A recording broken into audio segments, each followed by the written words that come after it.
today we are going to deal with the third chapter in your geography textbook, and that is agriculture.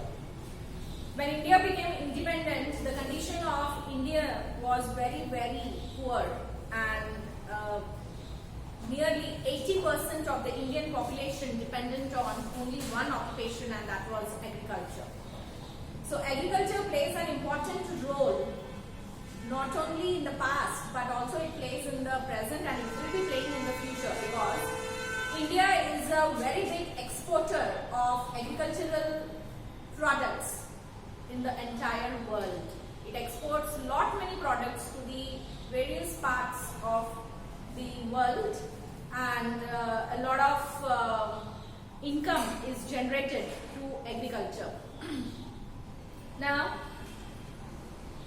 in India, agriculture is predominantly depending on the monsoon season, that is on the rains.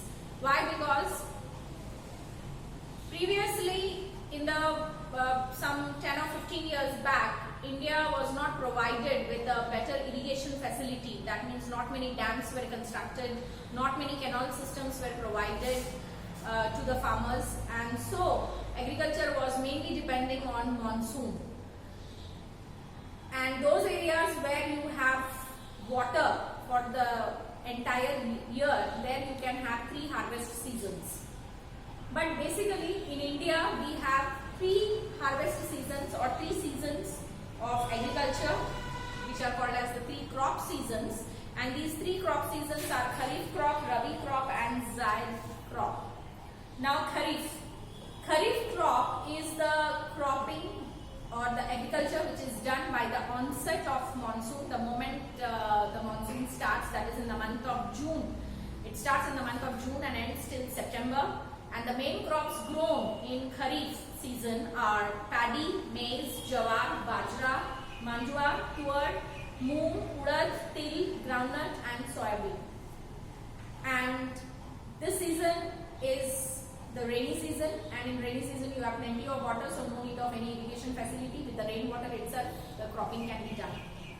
In Rabi season, you see that the Rabi season starts in the month of October and continues up to December or Jan, and this cropping season is also called as the winter cropping, and the main crops grown during winter season are barley, wheat, rapeseed, mustard, flaxseed, masoor, chana. Zaid season starts from January to April. That is, you can say it is a summer cropping, where main crops grown are cucumber, watermelon and vegetables. Now, these are the 3 main seasons. That is, summer crop is the Zaid, winter crop is your Rabi, and rainy crop is your Kharif. Now, the main reasons for the increase in agricultural production in India is increase in the net sown area. What is the meaning of increase in the net sown area? How can you increase the area under agriculture? For this, as we have dealt in the previous chapters of your geography text, agricultural land can be made available only after clearing of forest. And for clearing of forest, we go with the terminology deforestation. So when deforestation is done, then the cleared forest land comes under agriculture, because that is the most fertile land in which you can go for cropping. So increase in the net sown area. So increase in the net sown area is possible only when there is deforestation, when there is clearing of land and bringing more and more land under agriculture, and this is done in order to meet the existing demands, the food demands of the growing population. In our country, population doubled every 10 years after independence, and that's why it is called as a population explosion. We had a population explosion in our country immediately when Britishers left our country in the hands of Indians, and we had so much outburst of population that number of feeds increased, number of people who were starving increased, and so the demand for agriculture increased abruptly. And to meet up the demands of agricultural products, intensive agricultural practices came into existence, in which clearing of forest was one of the activity which was done so as to bring more and more land under agriculture. Then increase in area under irrigation. As I told you, just after independence, our condition of our country, the economic condition of our country was not such that we could start constructing dams and provide water to such areas where there is non-availability of water apart from the rainy season. So these three harvest seasons can be practiced only when there is availability of water throughout the year. So it is not possible because we have rainfalls only monsoon rains in the rainy season, and apart from that our winter and our summer is completely dry. We don't have any rains. So there is an urgent need of constructing dams so that we can have more and more canal systems, more and more bore wells are dug, wells are dug, tube wells are dug, so that by providing irrigation water facility to the fields, we can grow crops for all the three seasons. So there was an urgent need for increasing the area under irrigation, then increasing productivity. How can you increase the productivity of crop? How can you get more and more yield from a limited area of land? So for that we go for intensive agricultural practices in which use of fertilizer and manures, use of pesticides, herbicides, weedicides come into role. And due to intensive agricultural practices, what we are doing is we are undergoing certain cropping patterns. Like for example, either we go with the alternate cropping, or we go with the monocropping, or we go with the multiple cropping. Now what is alternate cropping? Alternate cropping is like for example, if every year you are growing paddy in the same field year after year, then naturally all the crops will take away the fertility of the soil. In order to retain the fertility back to the soil, what we have to do is we have to go with the alternate cropping. Now in alternate cropping, what happens is we grow crops alternately. Like one year we are growing paddy, the next year we are growing leguminous crops. Now what are leguminous crops? Leguminous crops are like crops of groundnut, peas. These they have root nodules. In their roots they have rhizobium bacteria. They harbor a bacteria called rhizobium, which has the capacity of converting atmospheric nitrogen, that is N2, into NO3 and NO2, that is nitrates and nitrites. So due to the conversion of free nitrogen into nitrates and nitrites and supplying it back to the soil, naturally the fertility of the soil increases. And due to the increase in the fertility of the soil, what happens? You can next year again grow paddy. So alternate cropping is a pattern in which we grow alternately one main crop, and then the other time we are growing, the next day we are growing the leguminous crop, and again the main crop, then the leguminous crop. So through which what is happening, one year the fertility of the soil is lost, and the other year the fertility of the soil is retained. Okay, so that is alternate cropping. Monocropping. Monocropping is growing only one type of crop year after year on the same field. That is called as monocropping. So monocropping is having its own disadvantage, due to which what is happening, the fertility of the soil is lost. And so in order to overcome the drawbacks of monocropping, we need to go for the alternate cropping. Then there is multiple cropping. What is multiple cropping? Growing more than one type of crop in the same field in the same time.